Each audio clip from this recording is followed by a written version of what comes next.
Giving all praises, honors, and glories unto Yahweh, Bahashim Yahweh Shai, Bahashim Kodash.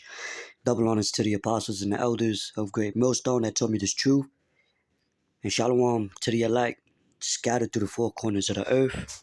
Alright, this is Kodash Paya. And what inspired me to do this quick lesson was a show I was watching. It was a war show that I'm currently still watching. And one of the young bulls, he was grafted in, and he was fresh, with the army. And one of the soldiers told him, listen, don't hold on to anything. We don't hold on to anklets or anything material wise that help us think about the past, or because you in war, you traveling, you moving, so you supposed to stay focused. You know what I mean? Focused on what's ahead, right? Looking forward, and that'll help you get through it. But it inspired me because people hold on to things, for reminiscence purposes, or to look back or reflect, But that that reminded me of even with Lot's wife, how she looked back, and because her mind was still on that place. When the scriptures speak about come out of her, my people, we supposed to first, mentally, spiritually come out of this place, Babylon the Great, which is America, coming out of her as far as, don't even like, how can I put it? Like Paul said, be not equally yoked. I mean, we're not supposed to be equally yoked with these people, with unbelievers. And it made me want to get this word attached. It says affectionate, devoted, fond, right? We're gonna jump to a sense of join to or within companionship or affection, right? Literal sense of fasting on, right? So people are attached to this place, man. Let's get let's get attachment now, right?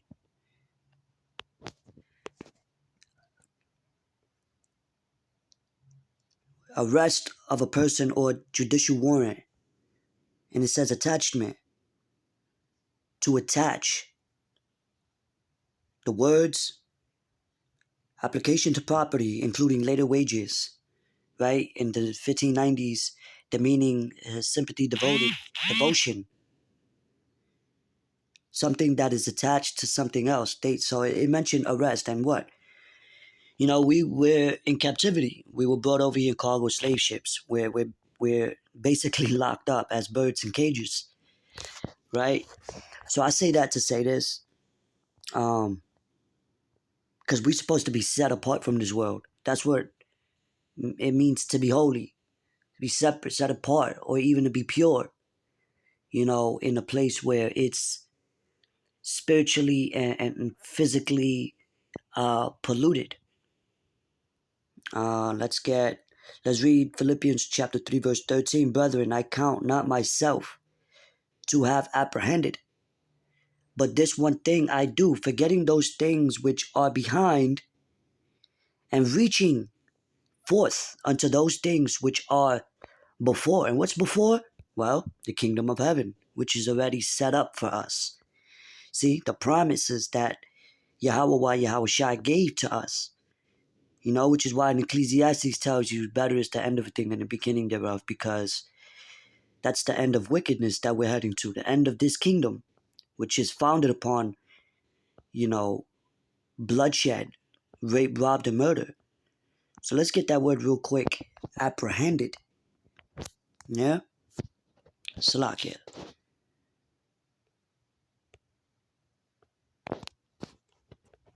right? So he said, I count not myself, myself to be apprehended, right? To lay hold of, so as to make one's own, to attain, right? To seize upon, to take possession. So that's what he's not doing. But there's one thing I do, forgetting those things which are behind. So we're not taking nothing with us if we perish, if we die in the flesh. The only thing we're taking is what? Our faith, right? Our integrity. Even though Job lost everything. You know what I mean? Most of the prophets, judges, disciples, they lost it all. You see? So what? To gain everything. Because what? The kingdom of heaven is going to be established on earth. So therefore what? We're going to have the earth. We're going to have everything that comes with it. That's part of the promise of the second coming of Yahweh Shai. I press toward the mark for the prize of the high calling of Yahweh in Hamashiach Yahweh Shai. So that's what we're doing. We're pressing towards that mark. And what it means to press towards something, what? To run or flee. What? We're in a race right now and we can see the finish line. Scripture say, hold that fast. Hold that which ye have. Till I come, roughly paraphrasing. Or run that readeth. Right? There's a precept that mentions that. Because what? We're running with it. We holding on to it and we're taking it everywhere we go. All right, let's go back now. Let's get the word mark. So we're pressing towards that mark. And what is that mark? Well, it tells you right here. An observer or watchman, that's what we're doing. We're watching and praying. We're observing prophecies. Right? The distant mark looked at the goal or end one has in view. You see?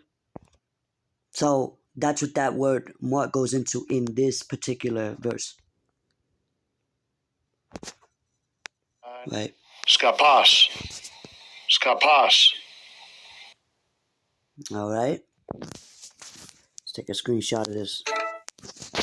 Yeah, so the goal or end one has in view, right? So that's the goal, right?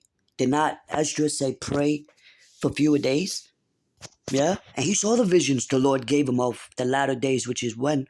Now. Just like Daniel, just like the apostles when the disciples rather, before they was, transferred to apostles, the apostleship in St. Matthew, the 24th chapter, right?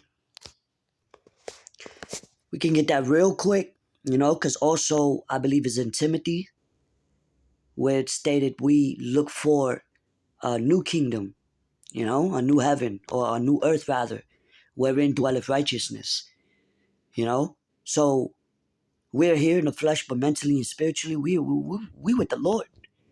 We kingdom minded. We're not of this place. We are becoming the gods that we've always supposed to be, to judge the earth righteously under the law, statutes, and commandments of Yahweh wa Yahweh Shai, by Hashem Kodash. St. Matthew chapter 24, verse 3.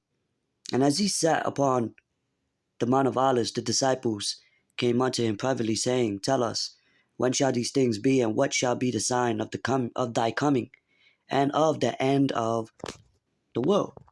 Right? So with that being stated, let's get 2 Peter's chapter 3. I said Timothy's earlier. What I meant to put was 2 Peter's chapter 3, verse 13. It says, Nevertheless, we, according to his promise, right? We know the promise, the new covenant, having our bodies be changed, these decrepit, mortal flesh changed into angelic figures. We're going to have different bodies. We're not going to die no more. We're not going to get sick. We're not going to, get wounded or, man, we're about to elevate to a new level of spirituality under the rulership of Yahweh Bashim Yahushua Bashim Kwakadash. You people don't understand that. We're going to be like a bunch of Dr. Manhattans. All right, so it says, according to his promise, look for a new heavens and a new earth, right, wherein dwelleth righteousness. So you got to understand, the earth abideth forever, as the scripture says in Ecclesiastes. So it says, a new heaven. It's going to be a new rulership, you know? Right? When people go, it's like when people go to other countries, they have this saying, it's like another world over here. Oh man, it's like a whole nother world. Well, when Yahushua come back, it's going to be a brand new world, you know?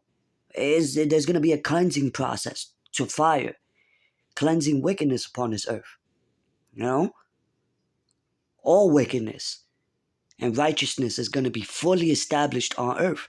This is what we look for, righteousness, peace. So when we prophesy about the days of the Lord coming, famine, pestilence, all these plagues, divisions, wars and rumors of wars, earthquakes in diverse places, you know, animals dying, leaving their habitats, right? Our Tatisha, MOTB, World War III, right? Come on, cat. You want to make noise all of a sudden. Forgive me, cat. But all these things are coming to pass. And we want it to come to pass because it has to get worse in order for it to get better. So with that, I hope this is edifying. Till next time, Shalom.